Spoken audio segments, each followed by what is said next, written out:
Hello and welcome to this week's video, which is going to be all about composition. I'm going to be analysing a few paintings, looking at colour, line, texture, contrast, focal points and tonal values. The images that I'm using are from the National Gallery and they are copyright free. They've been released to the general public.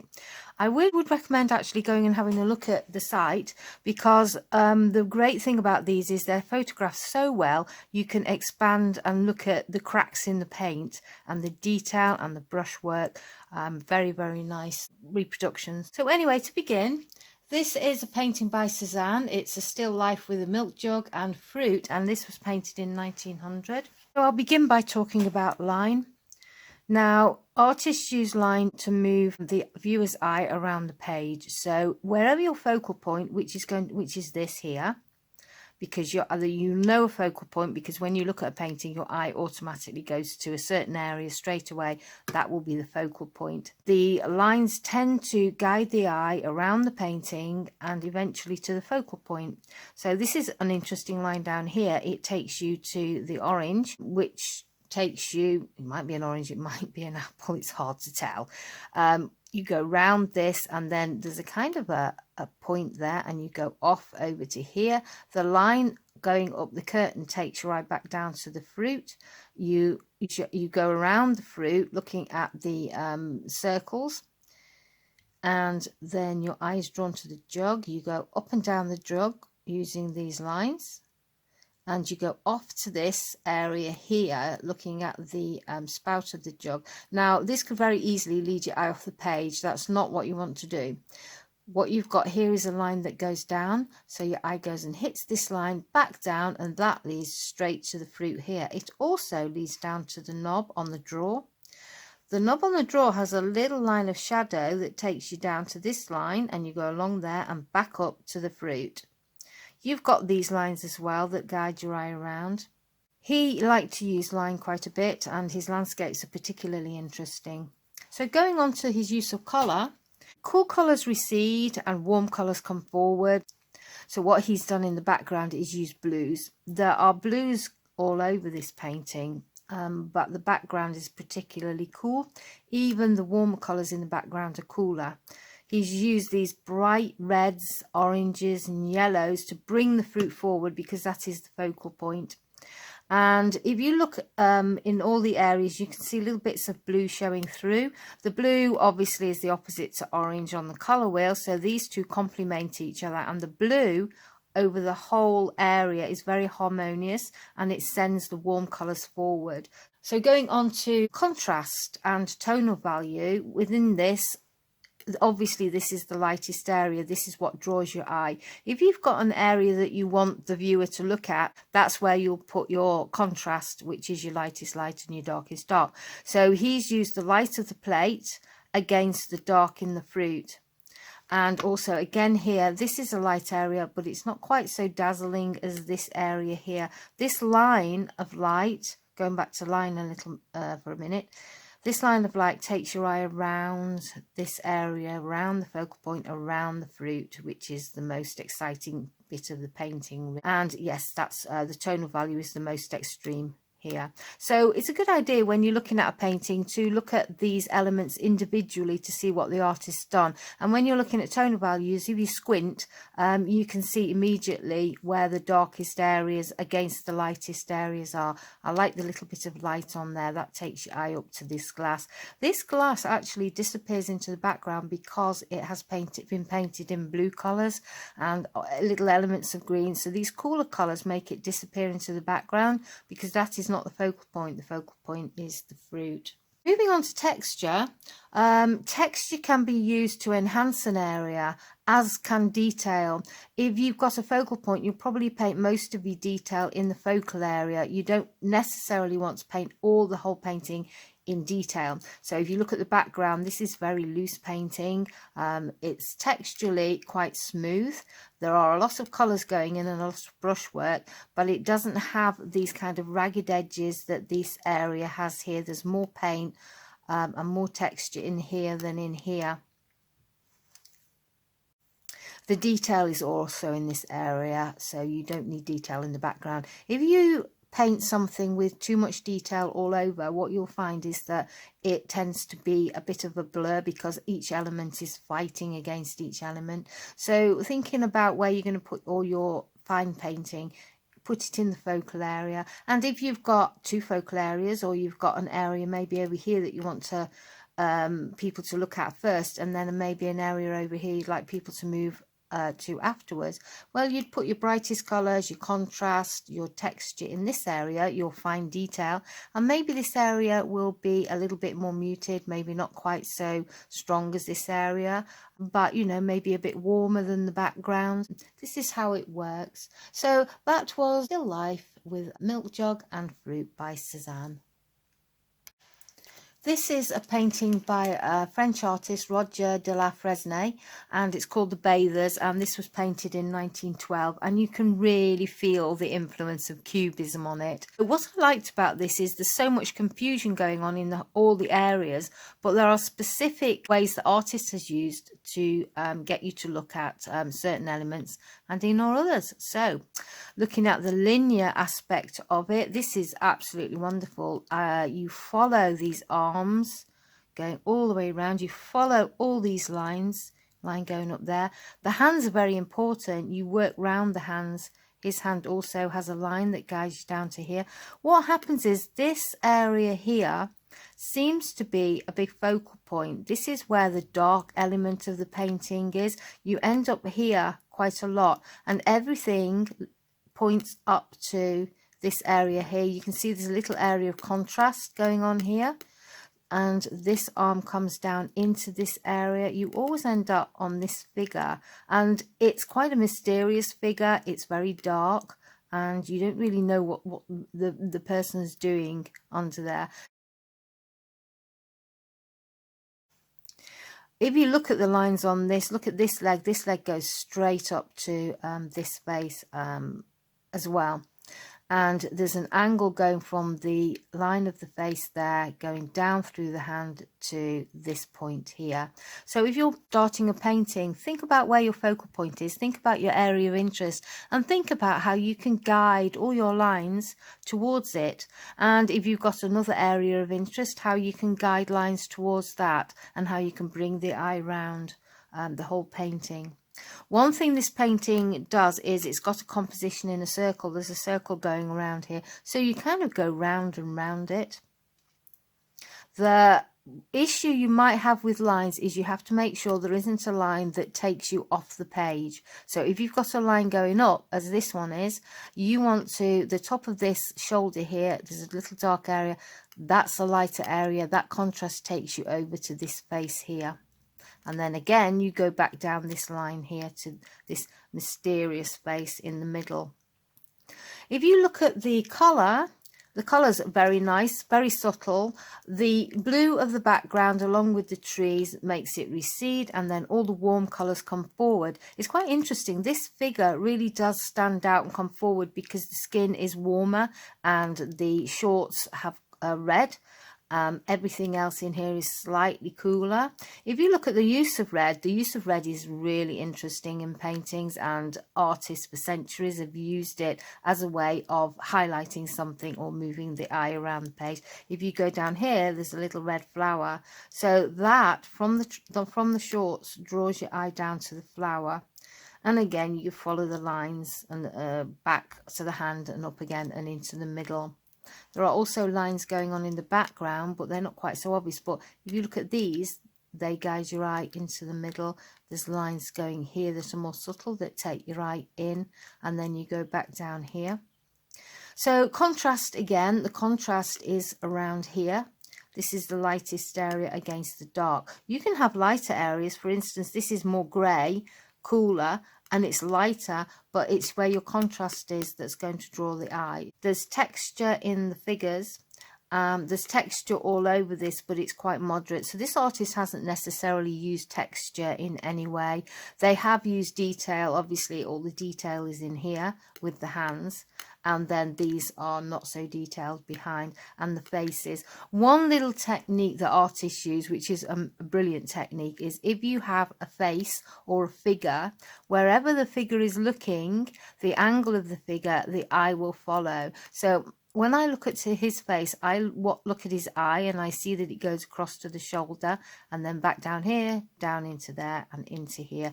This eye from this figure is looking out from the figures. He's looking away from the figures. So when you end up looking at him, your eye follows his eye and you go back out into the painting.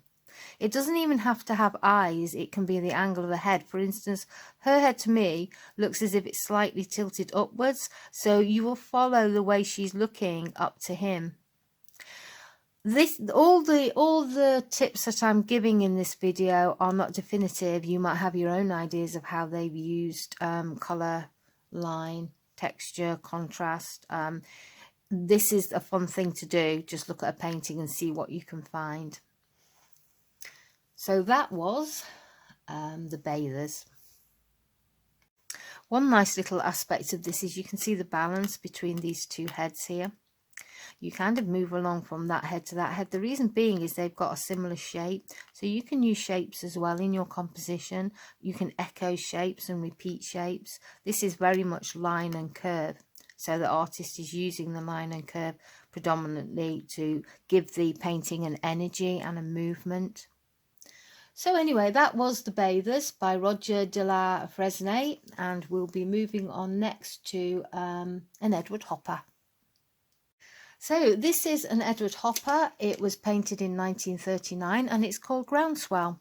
And it's very unusual for an Edward Hopper. It's not moody and dark. And I picked this because I just love the colours. If you look at the colours, so I'll start with colour because that's what hits me the most with this.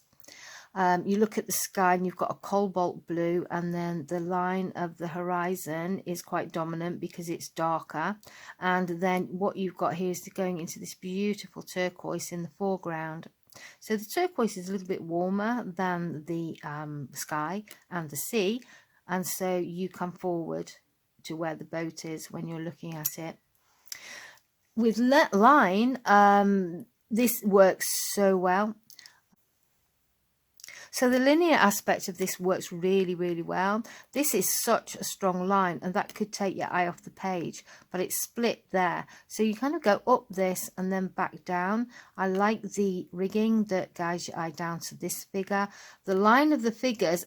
So again, what I was saying about figures looking at us in a certain direction, all these figures are looking down towards here. Because at the end of the day, this is the focal point, this is the contrast. This is a great dark object on a beautiful sea, and nothing else in this painting apart from this figure here comes anywhere near the depth of colour in there and the shadow. Sorry, the dark tonal value. But anyway, going back to what I was talking about line, you know, your eye goes down here, your eye is drawn towards this object from there. The line of the heads goes down towards there. The arm on this figure goes towards that boy. And this darker line here guides you across this curve of the boat, again, past this head to this point here. So you're constantly being guided to this point here. Also, the curve around the edge of the boat takes your eye there, as does this line here. So very interesting use of line there. The boy is also a longer line. So what I like about this painting is the line of the waves always take you to the boat or to the buoy. And what I love about this is the buoy is over a swell, and so it's leaning inwards, so it's leaning into what's going on here. And talking about contrast, the contrast in this painting is just wonderful. As I say, this is the focal point, which should be the boat if you think about it, but I think this is a very clever use of tonal value to bring the eye constantly over here. It almost looks threatening towards these figures who are very light and warm, and this is very dark and cool with a little bit of light, but it's also huge compared with the boat and the figures as well. So tonally, yes, you've got this line that goes along the bottom there, and you've got a darker line here, and you've got this figure who is very dark here, and those my eye goes between these, down that line to the boat, and then I go back up to here. This angle of line here guides your eye to the bottom of the boat there, and your eye goes along this line here. The more you look, the more you see in these paintings. So tonally, this figure is darker against the sky, so he stands out. And also this figure is darker. So these three figures here, this figure maybe not so much because he's paler, all help your eye move around. They're in a triangle, so you go in a triangle there.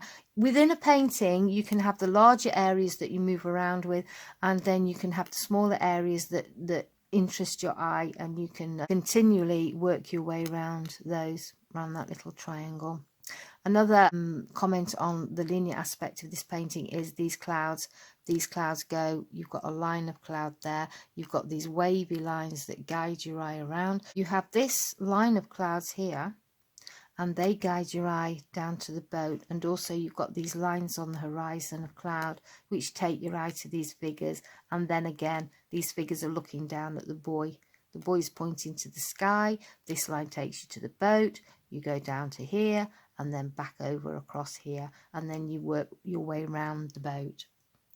So looking at the colour, again, I was mentioning the cool and the warmth. So you've got the cool of the whole sea, and the warmth of these brings them forward. There's a little bit of warmth on the boy just to bring that forward as well. That's a very simple technique.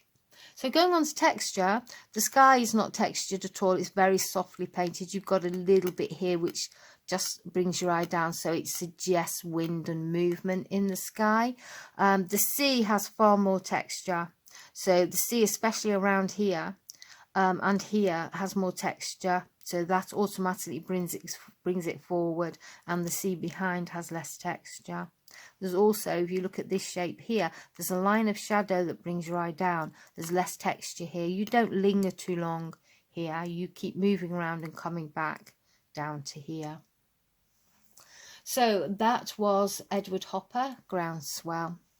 And next we will be having the final painting that I'm going to have a look at today. Sorry, I'll just get that straight. It's by an artist called George Bellows, and this is called Club Night, and it was painted in 1907. I've just discovered this artist. This is the final painting I'm going to look at. It's by George Bellows and it's called Club Night, and it was painted in 1907. What's very interesting about his work is the use of dramatic light and dark. So to talk about the tonal values first, the figures are placed on the surface of the ring, and the ring is lit, so the lighting is coming from above. What makes this interesting is that the feet are all very dark, and you can see the power in the way the feet are planted. That's highlighted by the light behind them. So that's quite a contrast there and quite a focal point. The light hits this figure here. This figure here, set against all the dark that's around it, is what draws your eye. He's also in a defensive position against this one, and the aggressiveness and the drama of this stance is emphasized by the highlight on the edge of the leg and the way this shoulder is leaning back in defense, and it's highlighted, and so is the area on the forehead. So your eye is constantly going around this little area looking at this boxer defending himself.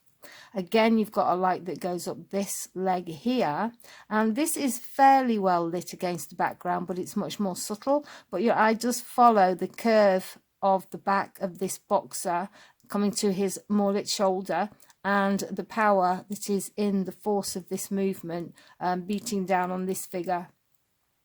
Interestingly enough, here you've got a very dark leg, and this also against the lighter background gives power to the movement of the figure. This is all about movement and force, this painting.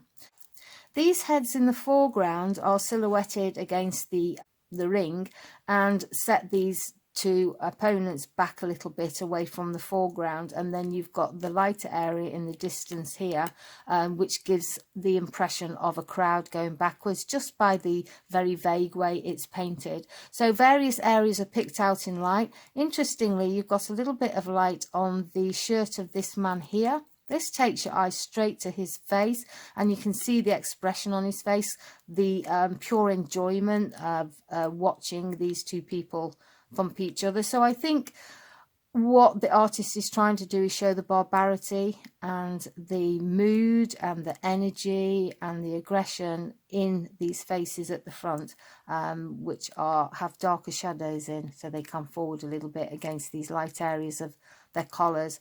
Also, with these darker heads here, you kind of don't see them to begin with, but going around this figure here and this figure here, these are the ones that you kind of look at straight away. This area of light here takes your eye down to this face.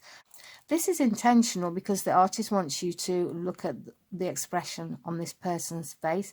You also go across this very dark line from this person's eyes over to this person who is looking up at the boxes. So that's a very interesting bit of movement created by light. You see, you go round and round and round.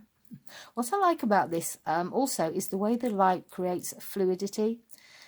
You can see this S shape and the curves and this kind of circular movement going around these figures here. So next I'm going to talk about detail. The detail is all in this man's face here. This is less distinct, especially this hand. What I like about this hand, it's so blurred because it gives the impression of movement. And this is, he's got his elbow pulled back so he can force a punch across to this man. These people here are in more detail, as all the people over here and in the foreground here, and a little bit of detail here. They almost look like zombies with the way the faces are painted, and in the background you've got no detail at all. It's just impression of shapes and heads. And this area is also very cool, which makes it recede, and the areas in the foreground are very warm with your reds and your yellows and your oranges, and that's what brings them forward. So the detail in these faces is quite distinct. This person is looking at you, so this person is a link between what's going on in here and yourself as the viewer, and I think that's why there's more detail on his face. They also painting his face with the absolute glee and enjoyment he has in this match also gives a feeling of mood. And this figure, going back to the angle of a head directing your eye, this figure is directly looking up at this figure. So again, you just keep going round and round the light down to here, maybe across there, up the light over here, and maybe down there because this is very dark against this light area here. So looking at the line, again, as I said before, you've got this powerful line that takes your eye up here. You've got the line of the shorts and the line on the leg, and these two all point to this area here. The line of the arm goes to this face here. Obviously this light line that I've already talked about goes up to the head. I like this line that runs across their shadow line, because what that does is it connects the two of them across the surface of the ring. And it also gives them a base to stand on. So you've got the lines that take your eye from the heads down here. There's a line of head up there, and you go around the heads, all the lines you can see, and into the crowd. But then again, you always come back to the lines here. What I also like about this painting is this rope that just goes across like that. It's almost like a barrier between you and the boxers. So the boxers are very much in an arena, and you're outside of it. Colour wise, the reds and the warm colours are all in the areas that the artist wants you to look at. So for instance, over here, this is where there's a lot of orange and red. And down here in these two figures and in these faces over here, that's all the warm. So your eye kind of curves around these, and they come forward. What I like over here is all this blue coolness, and likewise green and blue down here and behind there. That makes the crowd recede into the distance, and the background is very cool as well. That makes the heat of the bodies come forward again. His work's worth looking at. He does a lot of dramatic boxing scenes, lots of other different work, but one thing they all have in common is his wonderful use of tonal values. So that was the last painting. I hope this has been useful to you and helps you with when you're creating your paintings, and this is why I always advise people to do a few roughs with different ideas of what they're going to do with their line and their colour and their composition and their focal point. So thank you very much for watching, and I'll see you next time. Bye.